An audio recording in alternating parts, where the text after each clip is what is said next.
A 5-year-old girl is found face down on a burnt mattress in a small Tulsa home. Her skin is blackened, her lungs are full of smoke, and when the investigators roll her onto her back, they see blunt force trauma to her head that fire could not possibly have caused. That is where we start. Not with the name of the man who did this, not with the courtroom, not with the execution chamber, with a child who never got to finish kindergarten. Because across 2026, 16 people have been executed in the United States. In the first 2 episodes of this series, we walk through 10 of those cases, 10 lives that ended strapped to a gurney under fluorescent lights. This is the final chapter, the last 6 names on that list. And the 6 we have left are not the easy ones. 2 of them come from Oklahoma, where vulnerable victims, children, disabled adults, were beaten, burned, or suffocated in homes that should have been safe.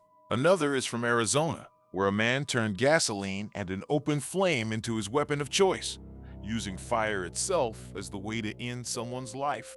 2 more are from Florida, where the state kept men in concrete cells for decades and then killed them anyway, in an execution spree that has not been seen in that state for years. And the last one is a 74-year-old Marine veteran. He lived long enough on death row to watch Florida change the standard it uses to decide who gets executed, then watch the same state strap him to a gurney on a jury vote that would not qualify for the death penalty today. He died as the oldest person Florida has ever put to death. This is what part 3 of this series is for. We're not cherry-picking the most viral crimes. We're not stopping at the cases that make clean headlines or easy thumbnails. We're finishing the list, all 16 executions carried out in 2026, from the first crime to the last words, so you can see the full shape of what the death penalty actually looked like in America this year. If you've stayed with me this far, you already know this isn't a series about shock value. It's about how a system handles the people it decides should die. The wait times, the methods, the politics, and the families on both sides who never really walk away from these cases. The 6 stories you're about to hear will not leave you with a sense of resolution. They're not supposed to. Because once you've seen a 5-year-old pulled out of a burned-out bedroom with a crushed skull, it becomes harder to pretend that the only question here is whether one man deserves to die. The harder question, the one that sits underneath every execution date on the calendar, is who the killing is really for. We're going to Oklahoma first, to a case where detectives walked into that small Tulsa home and saw one of the worst crime scenes of their careers, a room where fire was used to hide a different kind of violence, and where the state eventually decided the only answer was to take a life in return. And then, only then, are you going to hear his name. Case 1. Raymond Eugene Johnson. She was lying on the bedroom floor when they found her. Her skull fractured, her face swollen from blows, her small body surrounded by scorched debris that used to be a mattress. The fire had tried to eat the evidence. It couldn't erase what the hammer had already done. That little girl was 5 years old. Her mother was nearby, on the floor in the living room, burned, beaten, and already beyond saving. The house was a cheap rental on the east side of Tulsa. To the neighbors, it was just another place where a young woman tried to raise kids and keep a relationship from boiling over. To the detectives who walked in that night, it was one of the worst domestic violence scenes they had ever seen. We're going to stay inside that house for a while. Then we're going to walk you forward to a courtroom and eventually to an execution chamber in Oklahoma, because the man who turned a hammer and a fire into his tools did not die in that living room. He lived for years afterward, thinking about what he did every time he woke up in a concrete cell. As a boy, Raymond Eugene Johnson was known as Angry before he was known as anything else. Growing up in Oklahoma, he learned to survive on limited money and limited patience. School didn't stick. Work didn't stick. What did stick was a pattern. He drank, he fought, he crossed lines with the people closest to him. By the time his name started showing up in police records, it was usually next to words like assault, and disturbance and domestic. In his 20s and 30s, everyone around Raymond saw the same cycle play out. He would find a woman, talk about taking care of her, move into her space, and then gradually turn that space into a place she had to survive. Jealousy, control, physical threats, holes punched in walls, bruises that were explained away as accidents or never explained at all. The arguments weren't constant, but they were always there, like bad weather that could roll in at any time. By the time Raymond met the woman who would eventually die in that Tulsa house, the pattern was fully formed. She was a partner, not a stranger. She had a small child, a 5-year-old girl, who treated him like the adult who lived there, because that's what kids do. They trust the people in the room. There were other children in her orbit too, sometimes staying, sometimes visiting. The house itself was nothing special. Rented, cramped, filled with cheap furniture, and the daily chaos of kids' toys, laundry, and overdue bills. There were warning signs, the kind that show up in passing comments and hurried whispers. She told people she was scared of Raymond.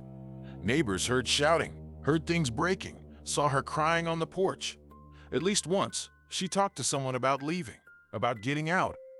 But leaving is hard when you have kids, no money, and a man who knows where you sleep. Protection orders work on paper. On the ground, they depend on the very people they're trying to restrain. And Raymond was not the kind of man who respected paper. The date that finally mattered wasn't marked on any calendar. It was just another day in Tulsa, the kind of evening where kids were supposed to be winding down for bed, where a tired mother was supposed to be cleaning up dishes, thinking about work, thinking about how to make it through another week. Raymond was there. The argument started like they always start. Words first, accusations, jealousy over nothing, a sense that he wasn't being given the respect he believed he was owed. When Raymond reached for the hammer, the fight changed from something that could have ended with a slammed door to something that could only end with bodies. The hammer was a simple tool. It became the main weapon. Raymond swung it at her. Blows to the head, to the face, to the body. The kind of blows you don't walk away from. She went down. The child saw more than any 5-year-old should ever see. Whether she screamed, whether she tried to run, whether she tried to protect her mother. Those moments are stitched into the case file, but the emotional weight of them is heavier than any words on paper. At some point in that sequence, Raymond turned the weapon toward the child. 5 years old, small, trusting, caught in the crossfire of an adult rage that had nothing to do with her. The blows landed, bone cracked, flesh tore. She fell. It is easy to say, he killed her. What actually happened inside that room was more than a sentence. It was a child dying in the place she slept, hit with a tool that should have been used to build things, not end lives. Then Raymond did something that tells you exactly how far he was willing to go. He set the house on fire. Investigators later found evidence that the blaze didn't start on its own. Accelerant, multiple points of origin, burn patterns that showed someone had moved through the rooms, creating flames, trying to turn the entire house into a cremation chamber. Fire is a blunt instrument, but it's also a cover-up. If you burn everything, you can pretend you didn't do anything, unless the fire department arrives before the flames finish the job. Neighbors saw smoke rising out of the roofline and the windows. At first, they thought it might have been a kitchen accident, something small. The smell of burning materials, the way the night air shifts when a fire gets going. Those details pulled them outside. Some heard shouting. Some heard nothing but the crackle of wood and drywall. Somebody dialed 911, not knowing yet what they were calling about, only that something was wrong. Firefighters came.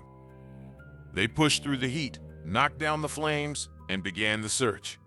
In scenes like this, the protocol is mechanical, room by room, checking for survivors, checking for bodies. They found the woman in the living room. They found the child in the bedroom.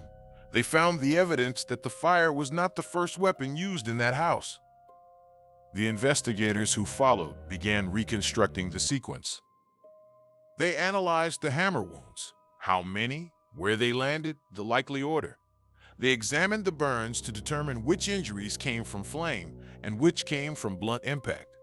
They cataloged the accelerant traces, the location of char patterns, the way the fire had tried to destroy the story.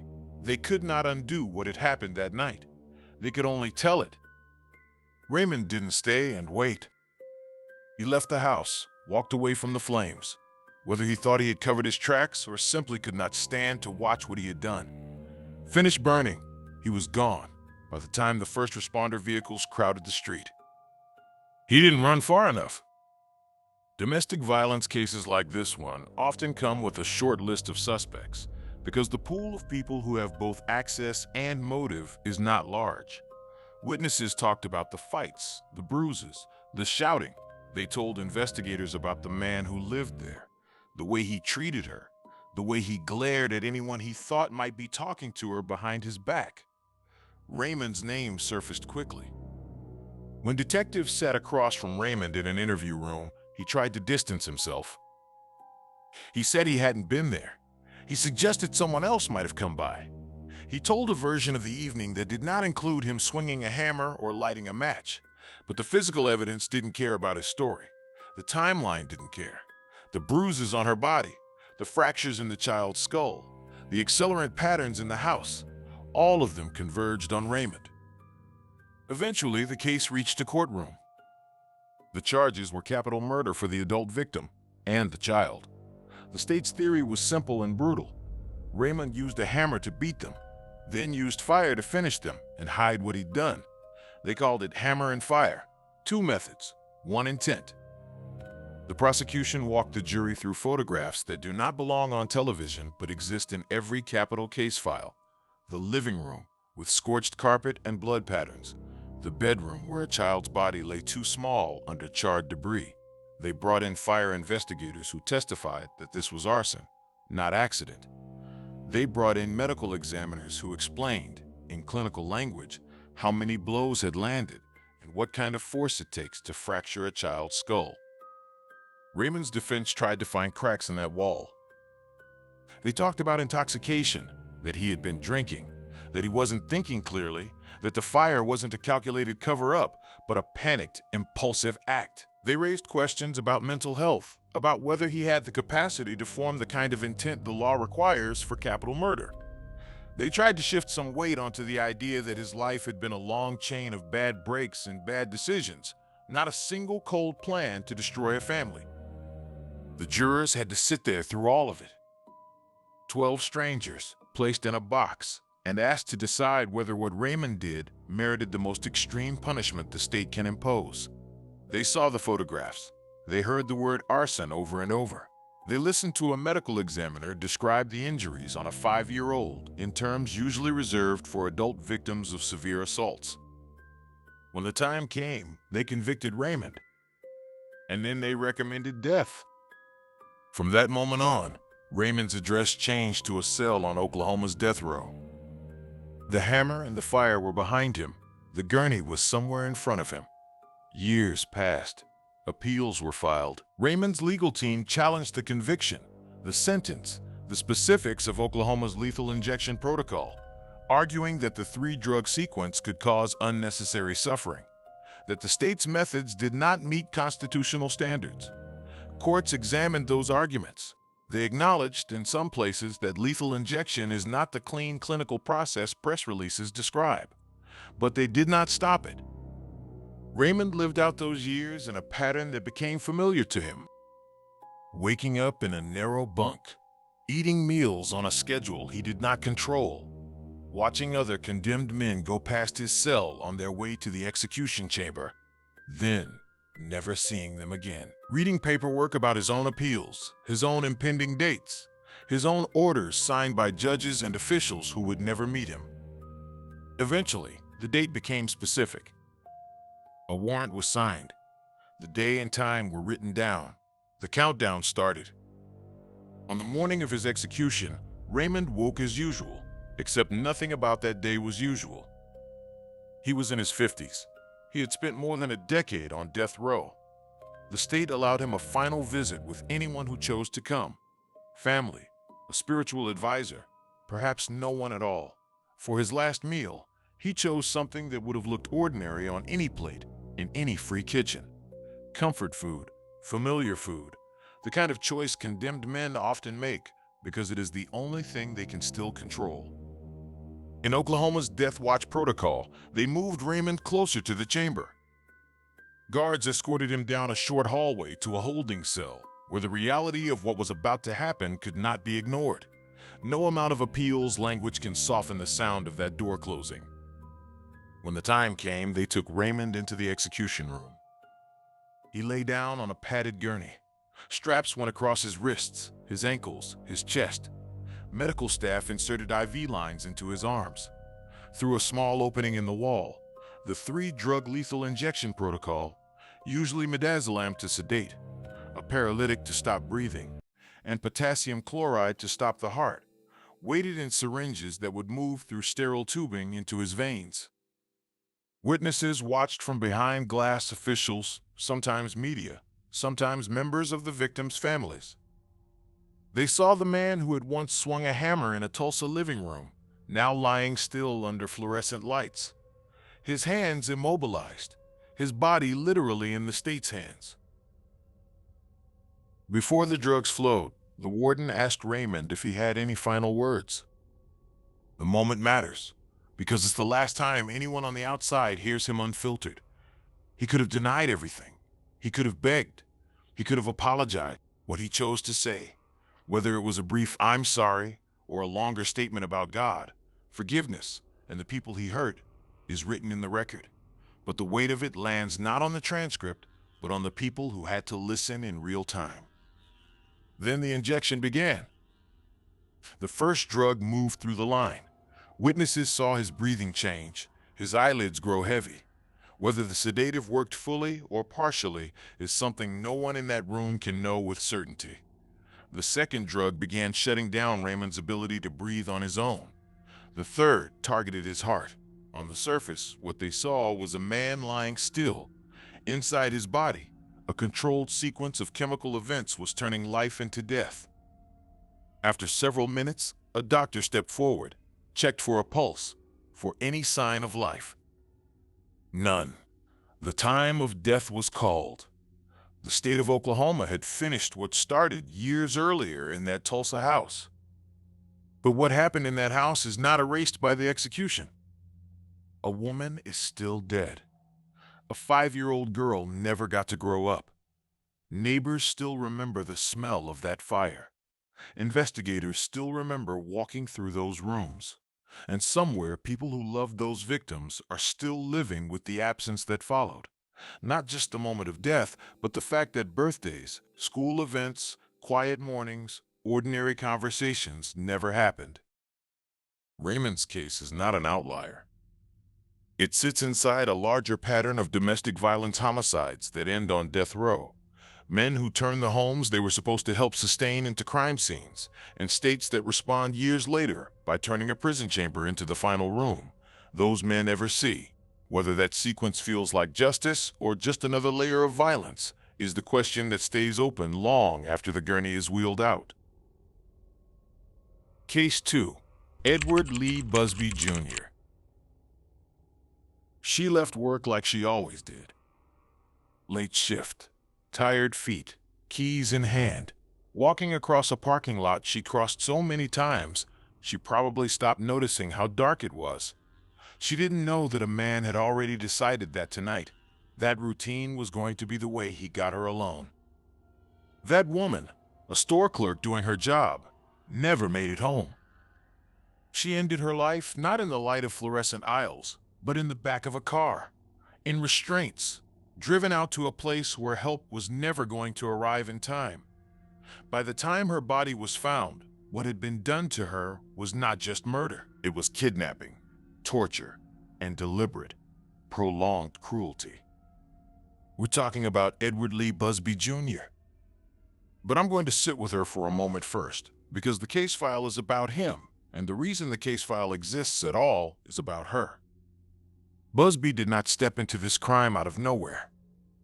He grew up in Oklahoma, moved through childhood into adolescence, with problems already stacked against him: unstable home life, poor school performance, and a personality that mixed impulsive decisions with a willingness to hurt people when he felt he needed something. By his 20s and 30s, his name was not new to local police. He had a record: petty thefts, assaults, the kind of low-level crimes that never made headlines, but built a pattern in the system's memory. People who knew Edward described him as odd, volatile, sometimes slow, sometimes chillingly focused. He wasn't the kind of man you trusted easily. He could charm when he wanted to, play harmless, but underneath there was a willingness to cross lines if he thought it would get him what he was after. That's the kind of personality that can walk into a store as a customer one day and walk out with a clerk in his car a week later. The woman he chose was a stranger in practical terms. She wasn't a family member. She wasn't an ex-partner. She was a clerk, a woman working late, trusted by her employer to close up, trusted by customers to ring up their purchases, trusted by her family to walk through the front door when her shift was over. Her routine was simple: clock out, turn off lights, lock doors, cross the parking lot, drive home. Her mistake, if you can call it that, was doing all of that in a world where someone like Edward Busby was watching.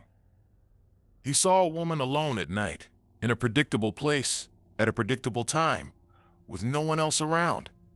In his mind, that did not look like a human being with a life. It looked like an opportunity. The crime timeline starts the moment she stepped outside. He approached her in that parking lot. Whether he used a weapon immediately or started with words, pretending to need help, asking for directions, acting like a stranded driver, the result was the same. She ended up in his car. Threat, deception, or both pulled her from the safety of the store's lights into the shadowed interior of a vehicle she did not own. Once the doors closed, the world narrowed to that car and whatever place he decided to take her. He drove away from the store, away from town, away from the possibility of someone noticing. In the back, she was restrained, tied, taped, locked down. This was not a brief, frenzied attack. It was transport, movement with intent, time to think about what he was going to do, time for her to feel the rising panic of knowing that the distance between herself and safety was growing with every mile. The assault that followed was not quick. Prolonged torture means exactly what it sounds like. She was beaten. She was controlled. She was hurt in ways that forensic examiners later had to describe in measured clinical language so the jury could understand what had been done. Restraints left marks. Blows left bruises and fractures. There may have been sexual violence. There may have been psychological games. The point is not gore. The point is that Edward chose to spend time making sure she suffered before he killed her. When he decided it was over, he killed her and disposed of her body in a remote area. He didn't leave her in the car, didn't dump her somewhere crowded. He drove to an isolated place, a rural road, a patch of brush, a remote turnout, and left her there. In his mind, that was the end. No witnesses, no cameras, just a body in a location he believed would stay hidden long enough to let him blend back into his life. Her family realized something was wrong fast. She didn't show up at home. The hours passed beyond the usual shift delay. Calls went unanswered. A missing person report was filed. For the people who loved her, those hours were something you don't fully understand until you've lived them. Staring at a clock, dialing her number, talking to police, hoping the word missing doesn't become dead. Investigators went to the store. They pulled surveillance footage. They checked the parking lot cameras if there were any. They spoke to co-workers who had seen her last, to managers who knew her routine, to customers who might have noticed a strange man hanging around near closing time. Patterns emerged. A vehicle that shouldn't have been there. A man who didn't belong. A moment when she walked out and never came back.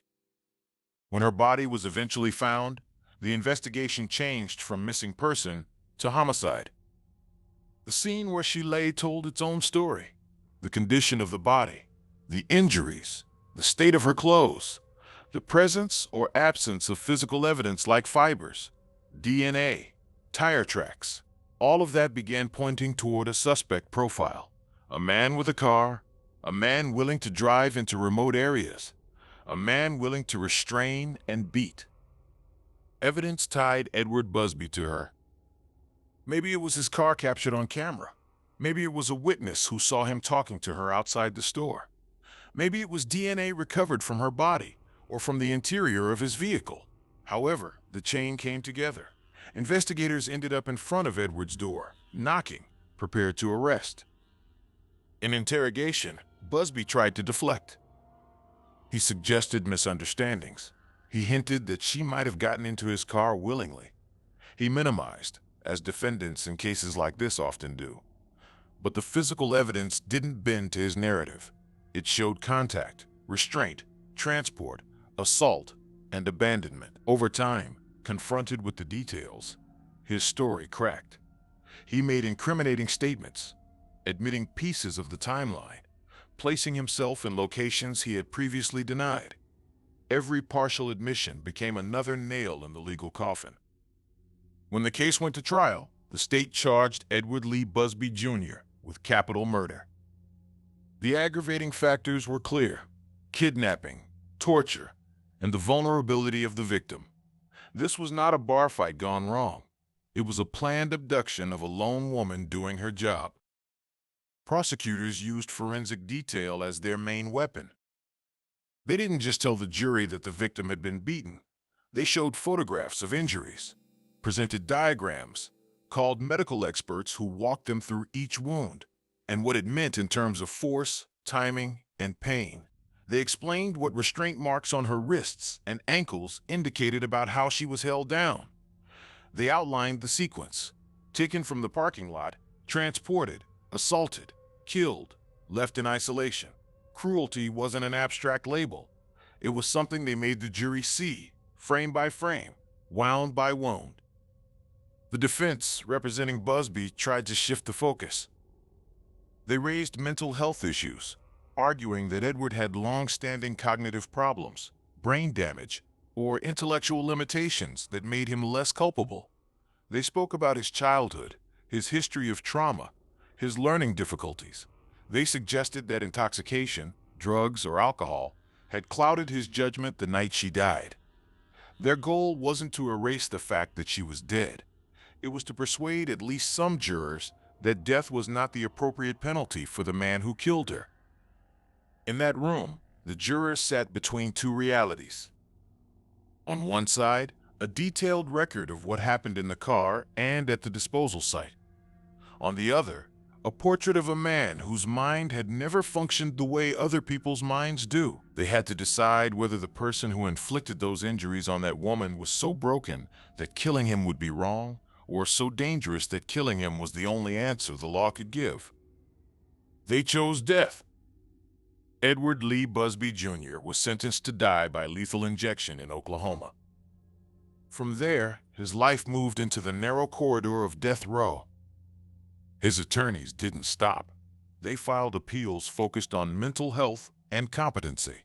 They argued that Edward's cognitive impairments were significant enough to raise serious constitutional concerns, that executing someone with intellectual disability violates the Eighth Amendment. They brought in experts to test his IQ, his adaptive functioning, his ability to understand what was happening. Courts listened, then pushed back.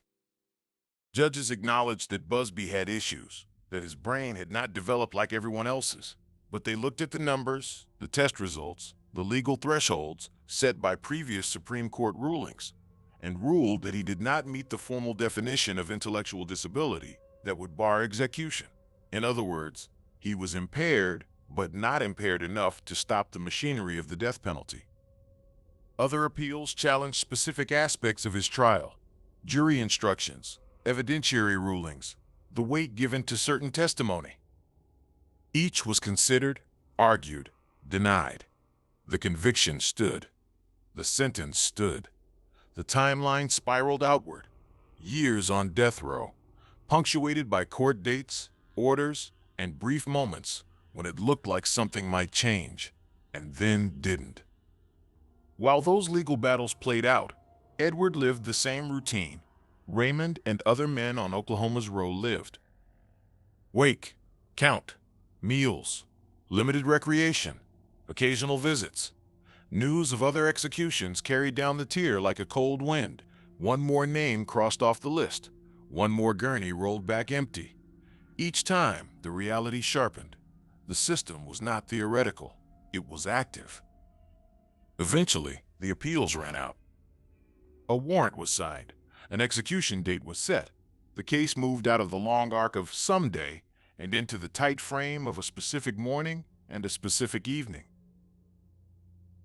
On his final day, Busby was given the same small allowances other condemned men receive. He was moved to a death watch cell closer to the chamber. He was allowed a last meal, a choice from a menu that looks mundane until you remember what context it sits in. Burgers, fried chicken, sweets, carefully prepared by people whose job it is to feed a man they know will be dead within hours.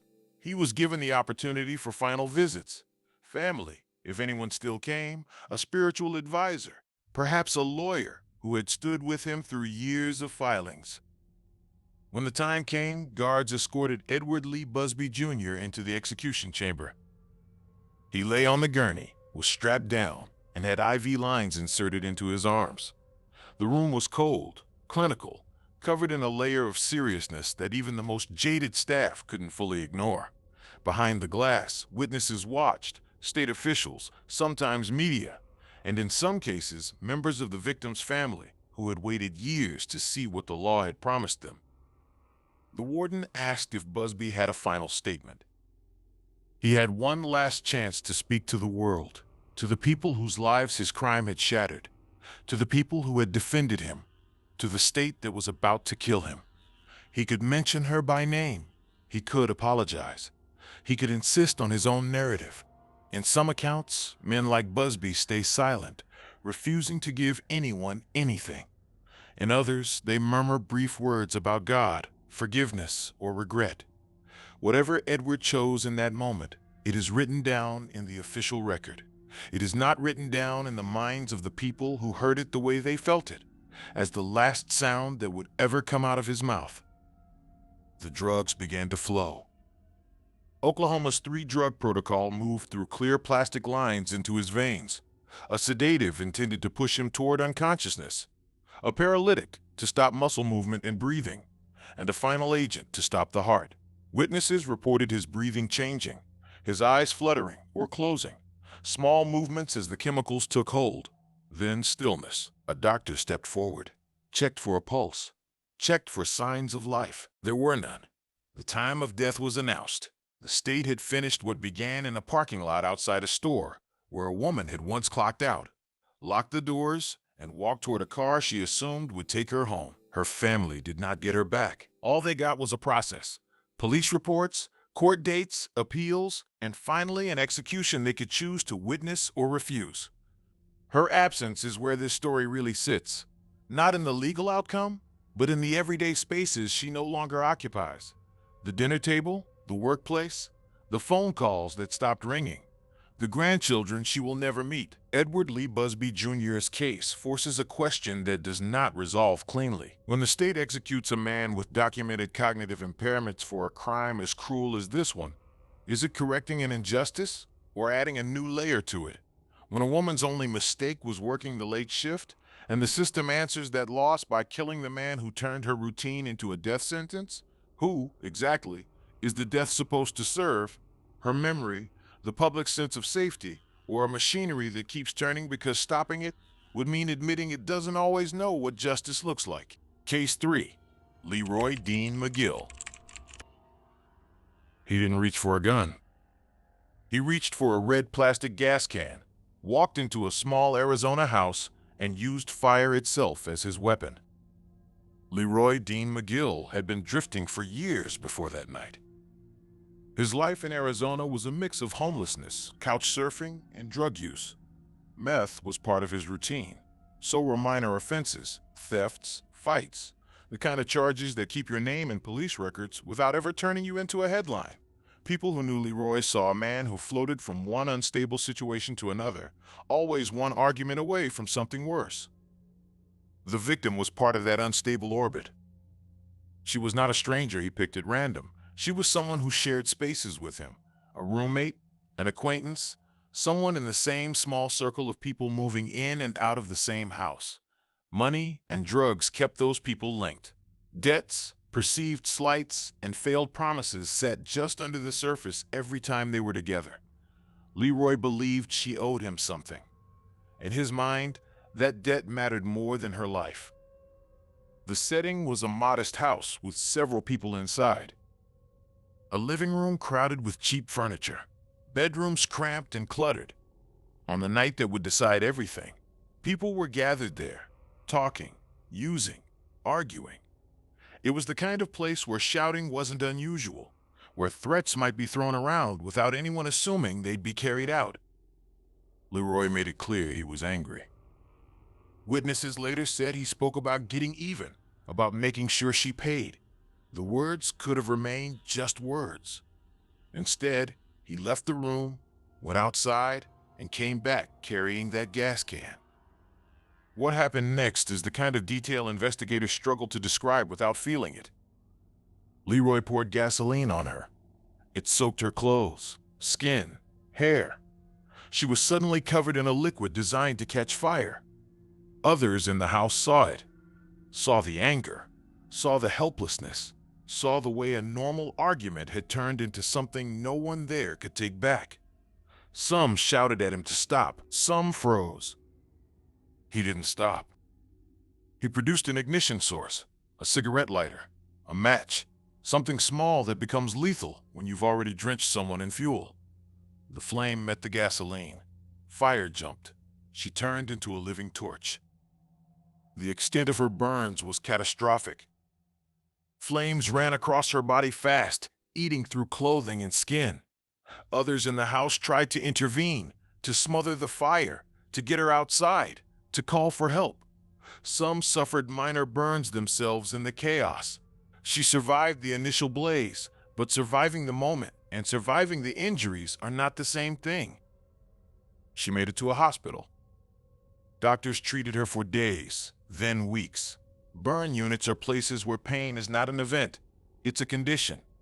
Skin grafts, surgeries, bandages that have to be peeled away from raw flesh, infection risks, the constant grinding agony of a body that has lost its natural protection. She fought. In the end, the damage was too much.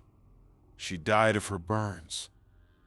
The investigation began the night the fire started. Witnesses told police exactly what they had seen.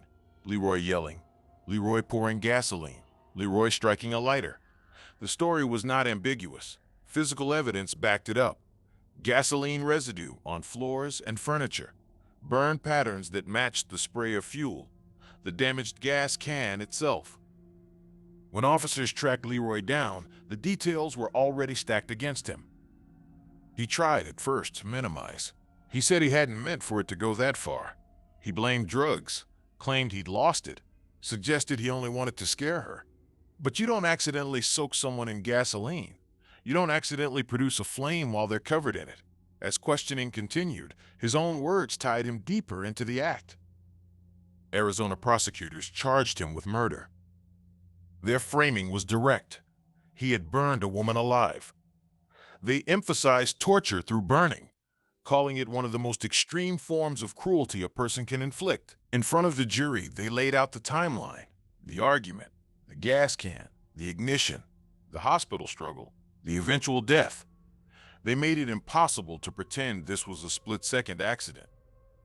Forensic testimony drove the point home. Burn experts explained what those injuries mean, how deep the burns went, how much of her body surface was destroyed, what level of pain accompanies that kind of damage. Doctors described their time in the hospital, the interventions, the moments when it looked like she might live, and the moment when she didn't. The jury wasn't just told she died. They were made to understand how long she suffered before she did. Leroy's defense team tried to open another angle. They talked about meth addiction, how long he'd been using, how it had changed his brain, how psychosis and paranoia can grip someone living inside that kind of chemical fog. They argued that he hadn't set out that night intending to kill, that his mind was broken enough that intent, in the legal sense, deserved to be questioned. They hinted that a life sentence would punish him without resorting to execution. In the end, the jurors saw the gasoline and the lighter more clearly than they saw the meth. They convicted Leroy Dean McGill and recommended death. The judge agreed. He was sent to Arizona's death row. From there, his story shifted from the house to the system. His lawyers filed appeals, challenging both the conviction and the sentence. Some focused on his mental state, arguing that his addiction and possible psychosis meant killing him would be disproportionate. Others attacked technical aspects of the case, jury issues, instructions, the way certain evidence had been presented. A layer of appeals also touched Arizona's broader death penalty machinery. Questions about its lethal injection protocol, about whether the state's drug combinations could cause severe pain, and about the state's history with gas chamber executions. Arizona's context mattered. For years, the state had been criticized over its methods, including the use of cyanide gas in an older era, and problems sourcing lethal injection drugs in a newer one. Defense attorneys argued that placing Leroy's death inside a system already under ethical fire added another level of concern. Courts acknowledged the debate but did not let it derail the case. His conviction stood. His death sentence stood. Time on death row stretched. Years in a cell, with the events in that house repeating in his mind, with hospital records describing the victim's last days sitting inside a file with his name on it. Other Arizona death row inmates cycled through their own appeals, and in some cases, their own executions. Leroy remained, another name on a list the state periodically moved forward. Eventually, an execution date was set. Arizona's choices for method narrowed. Lethal injection remained the primary option, with gas technically available but contested. Whether Leroy had any real say in that choice is less important than the reality. He was going to die in a room designed for that purpose, administered by people whose job it was to carry out the sentence. On his final day, he followed the familiar ritual. He was moved into a death watch cell closer to the chamber. He was offered a last meal and took it. Something simple, something that tasted like any other prison food, but was different because everyone in that kitchen knew it was the last plate he would ever see. He was allowed final visits, family, if anyone still claimed him, a chaplain, perhaps a lawyer.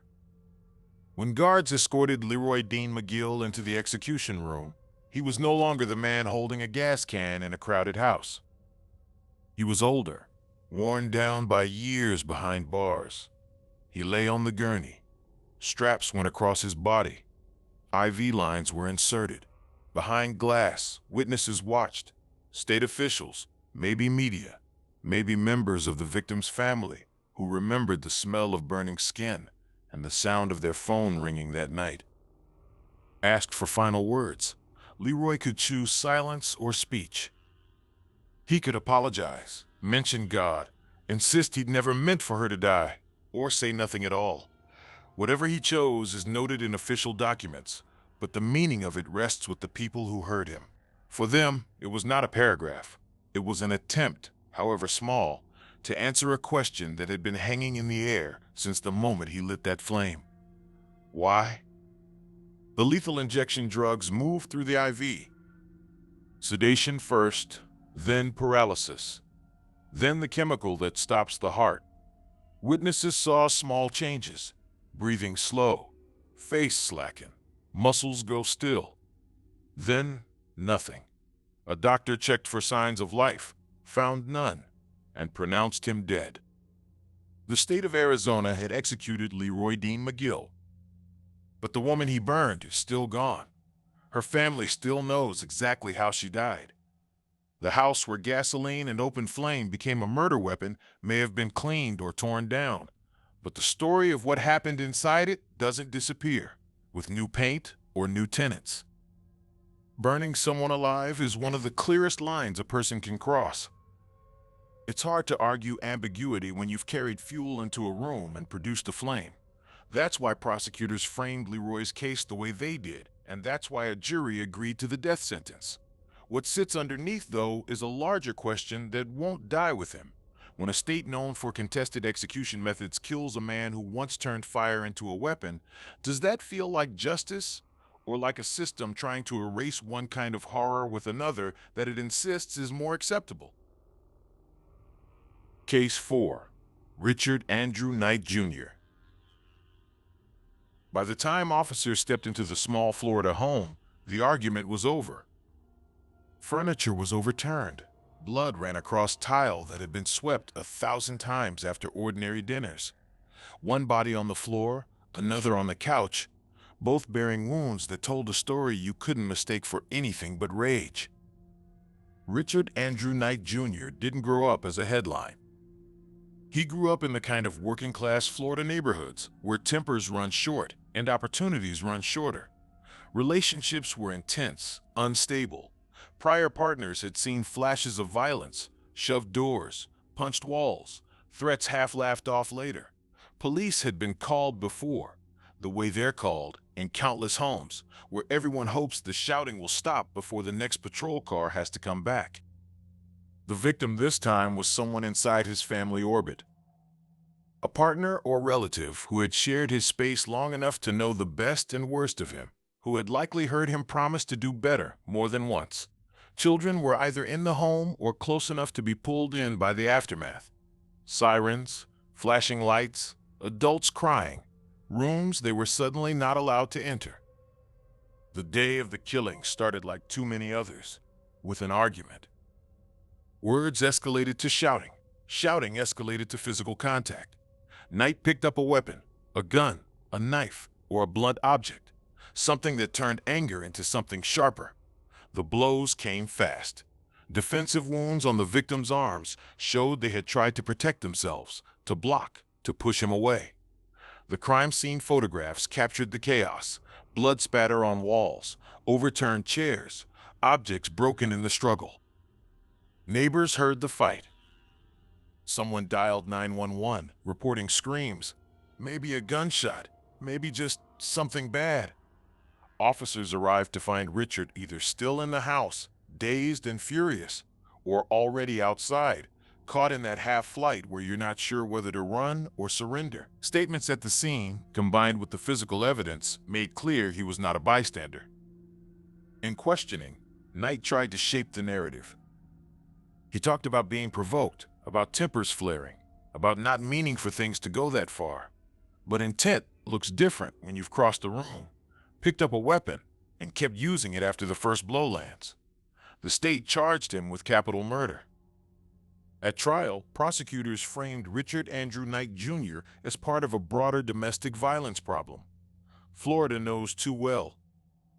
They walked the jury through the timeline: prior incidents, escalation, the final attack. Forensic testimony highlighted the number of wounds, the angles, the force, the way defensive injuries showed the victim had tried to fight for their life. Children's presence in or near the home added another aggravating layer: trauma radiating outward from the room where the killing happened. The defense raised what it could: mental health issues, prior trauma, substance use. They argued that Knight snapped, that his life had been a long buildup of stressors, that a life sentence would punish him without ending his existence. But the jury, hearing about the pattern and seeing the photographs, returned a guilty verdict. They recommended death, whether unanimously or by a margin that met Florida's then current standard. The judge imposed the sentence. Years on death row followed, while Florida changed the rules around him. The state tightened its requirements for death sentences, moving toward stronger jury unanimity, revisiting the way non-unanimous recommendations should be treated. Those reforms raised an uncomfortable question. If Knight's case were tried under the newer rules, would he still be on death row? Or would his jury vote fall short of what Florida now says is necessary to kill? Under Governor Ron DeSantis' aggressive warrant signing pattern in 2025 and 2026, Richard's file eventually reached the top of the stack. An execution date was set. He was moved to death watch, allowed a final meal, simple food that mattered mostly because it was the last choice he'd ever make. He met with a chaplain, perhaps with family who still claimed him despite what he'd done. On execution day, Knight was led into the chamber. He was strapped to the gurney, IV lines placed, the 3-drug lethal injection protocol ready behind a wall. Witnesses watched from behind glass as the sedative flowed. Then the paralytic, then the final drug. Asked for last words, he could apologize, invoke God, or stay silent. Whatever he chose. It came after years of a state rethinking how it decides who deserves death, while still carrying out the sentence in his case. Florida's execution of Richard Andrew Knight Jr. didn't happen in isolation. It slotted into a high-speed execution calendar, driven by a governor intent on clearing death row, and into a long chain of domestic violence homicides, where the home becomes the crime scene, and decades later, the state answers one destroyed family with a second death under fluorescent lights. Case 5. Andrew Richard Lukehart. Gabrielle was 5 months old. Her world was a crib, a bottle, the faces that bent over her. She hadn't learned words yet. She hadn't learned fear. The person who killed her was the man dating her mother, a man who should have been part of the group keeping her alive. Andrew Richard Lukehart was not a stranger in that house. He was the boyfriend, living in the same space as Gabrielle and her mother, moving through the routines of childcare, money problems, and tension that defined so many cramped Florida households. There were prior incidents, frustration with crying, rough handling, moments where his temper showed around a baby who had no way to defend herself. Those flashes didn't become headlines. They became warning signs nobody knew how to read fast enough. In 1996, the warning signs turned into a crime that would follow Lukehart for the rest of his life. On the day that mattered, Gabrielle ended up alone with him.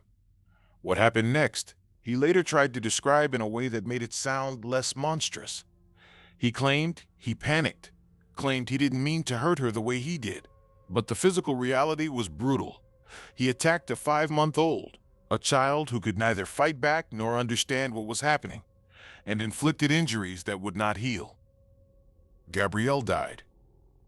And instead of calling for help, instead of admitting what he'd done, Lukehart threw her body into a pond. A baby, treated like something to be hidden, not someone who had just lost everything she hadn't even had time to fully experience. The water covered what he'd done for a moment. It didn't cover it forever. When investigators found Gabrielle's body, the story of that house changed. A missing child report turned into a homicide case. Medical examiners examined her remains, documenting injuries that no accident could explain. The pond became part of the crime scene. So did the living room, the bedroom, the places inside that home where Lukehart had been alone with her. Andrew eventually confessed. His confession wasn't a clean admission. He tried to frame what happened as panic, as a terrible mistake, as something less than deliberate. But experts compared his words to the evidence, the nature of the injuries, the way her body had been disposed of, and saw intent, not an accident. Public reaction was immediate and harsh. Media coverage focused on Gabrielle's age and the circumstances. A 5-month-old killed by her mother's boyfriend, thrown into a pond instead of being taken to a hospital. Headlines used words like monster and baby killer. In the community, the emotional response was intense. People imagined their own children, their own grandkids, their own nieces and nephews, and then imagined someone they'd let into their home doing this. In court, the state charged Lukehart with capital murder. Aggravating factors were clear: the age and extreme vulnerability of the victim, the betrayal of a caregiver role, the disposal of the body in a way clearly intended to hide the crime. Prosecutors walked jurors through autopsy findings, through the timeline, through his own statements. The defense tried to raise questions about his mental state, his background, what had shaped him. But the center of gravity in that room was always the same: a baby who never reached her first birthday. The jury convicted him. They recommended death. The judge agreed. Andrew Richard Lukehart was sentenced to die and sent to Florida's death row. What happened next wasn't quick. From 1996 onward, Lukehart's life was defined by concrete walls and legal filings. Appeals challenged aspects of his conviction and sentence, argued about intent, about mental health, about whether his background should matter. None of them erased the basic fact of what he had done. None of them changed the outcome. 3 decades passed.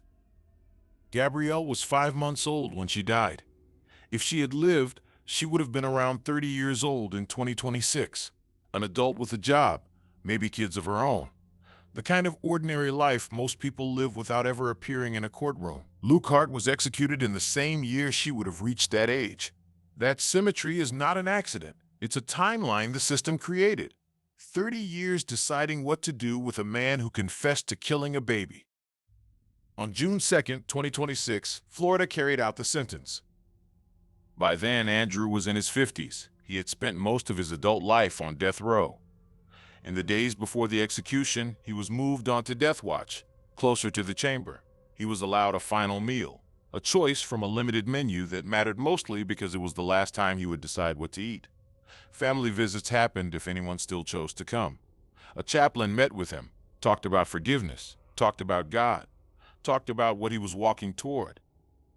When guards brought him into the execution room, the ritual was the same one Florida had already repeated multiple times that year. He lay on the gurney, straps tightened over his wrists, ankles, and chest. IV lines were placed in his arms. Behind glass, witnesses watched. Officials, sometimes reporters, sometimes members of Gabrielle's family who had carried her absence for 30 years. Asked for final words, Lukehart had one last chance to speak. He could apologize. He could talk about what 30 years in a cell had done to his understanding of that night. He could invoke God, ask for forgiveness, or say nothing at all. Whatever he chose is written in the record. The emotional weight of it lives in the people who heard him. The lethal injection drugs moved through the line. Sedation first, then paralysis, then the chemical that stops the heart. Witnesses saw his breathing change, his body go still. Minutes later, a doctor checked for signs of life and found none. Time of death, June 2nd, 2026. The question that hangs over Andrew Richard Lukehart's case doesn't disappear with that timestamp. When a man who killed a baby spends 3 decades waiting for the state to kill him back, is that justice delayed, justice denied, or something else entirely? A system that turns punishment into a long, drawn-out psychological sentence, layering 30 years of waiting on top of a death that was always coming, long before the needle ever touched skin. Case 6. Dusty Ray Spencer. Dusty Ray Spencer was a Marine before he was ever a defendant.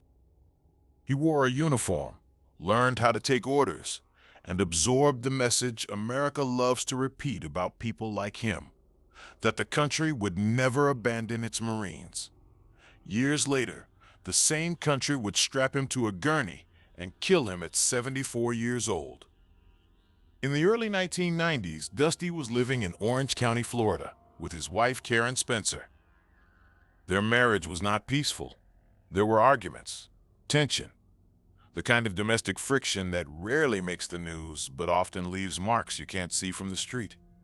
Whatever warmth that existed in the early years had been eroded by anger, frustration, and Dusty's own unresolved problems. He was not a man without a record. Prior offenses, brushes with law enforcement, and the lingering weight of those experiences sat in the background of that household. In 1992, the escalation finally broke through the walls. Karen Spencer was beaten to death in their home, not shot from a distance, not killed by some abstract mechanism, but attacked at close range by the man she had married. The forensic details told the story in a language the jury could not ignore.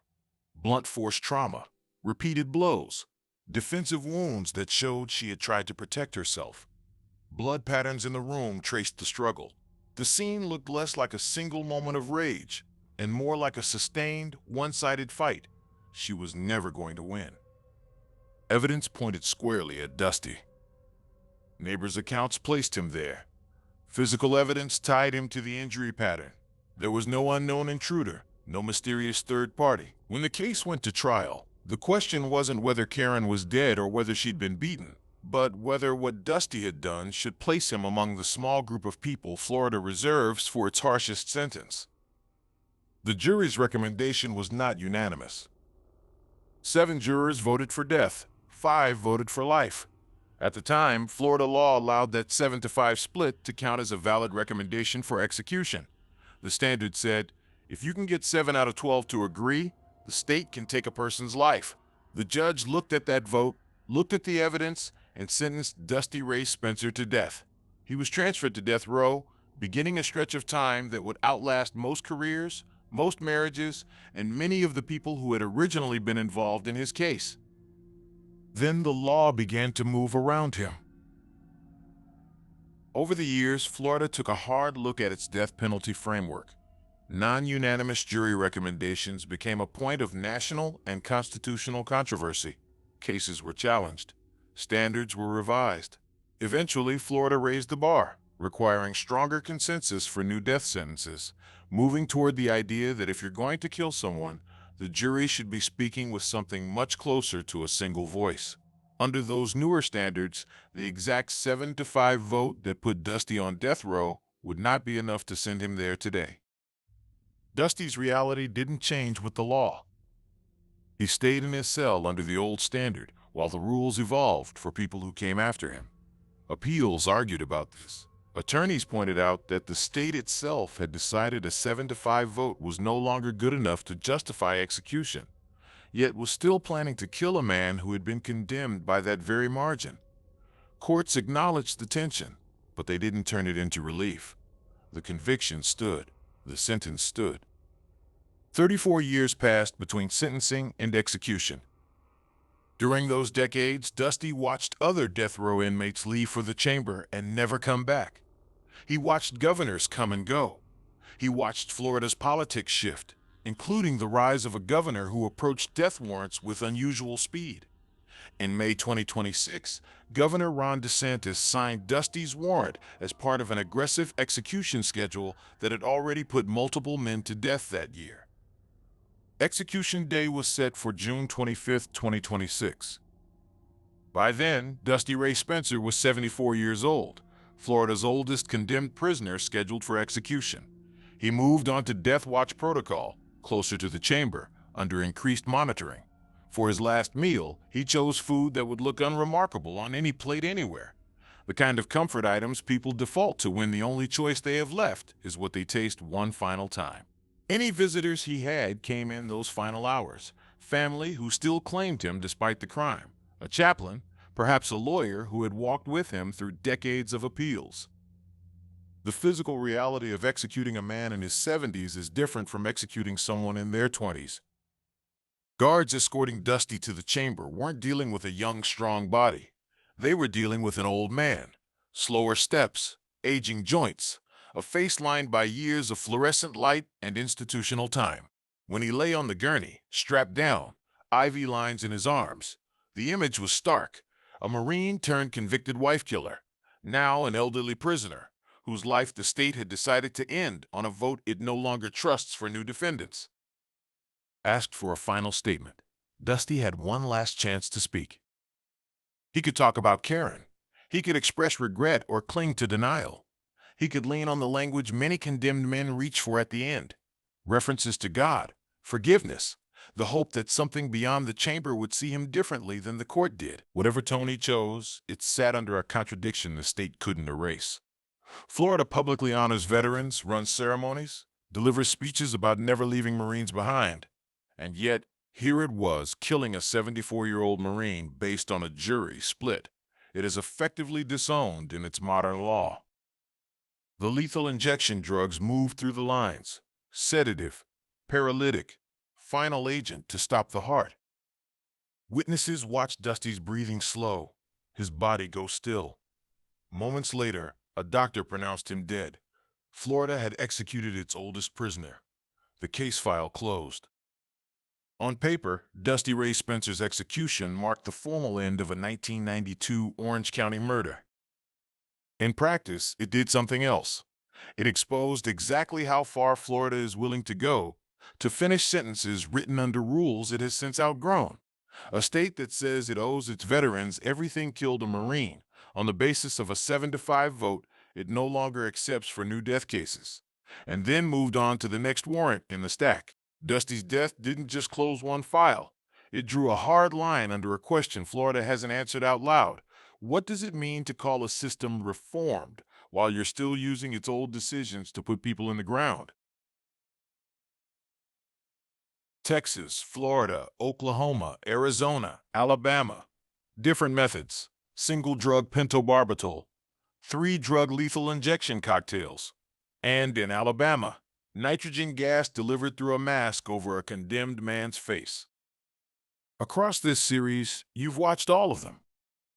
From the first gurney in Huntsville to the nitrogen hypoxia chamber in Alabama. From Oklahoma's hammer and fire to Florida's oldest man executed at 74. Each case pushed on a different edge of what the modern death penalty looks like. Long delays that turned sentences into multi-decade waiting rooms.